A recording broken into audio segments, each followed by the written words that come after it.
Tchaikovsky First Concerto begins with one of the, probably 3 or 4 of the most famous bars in classical music. I remember as a child hearing that the first time and being so thrilled and so excited. I don't remember the first time I heard the rest of the piece. It was probably 20 years later. It's a piece that I've not performed very often, because it's really something to do with somebody where you are in absolute agreement about how it goes, and there are very, very many different perspectives on this music. And Lars Vogt, who's coming to play it with us this season in May, he and I talked about it for a long time before we ever decided to play it together.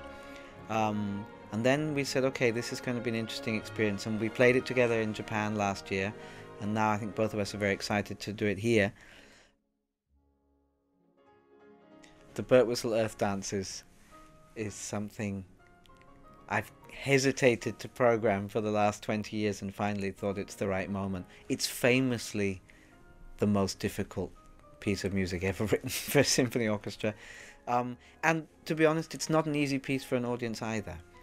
We're going to do a special project with the Earth Dances.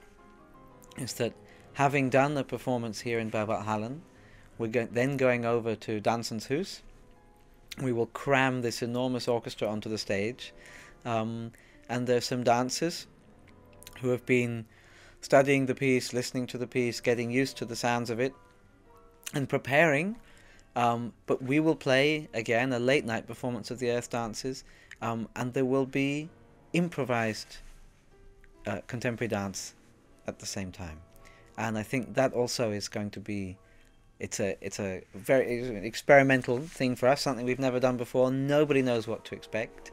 But I think that's a wonderful meeting between our 2 institutions and our 2 worlds, and I think it should be very exciting.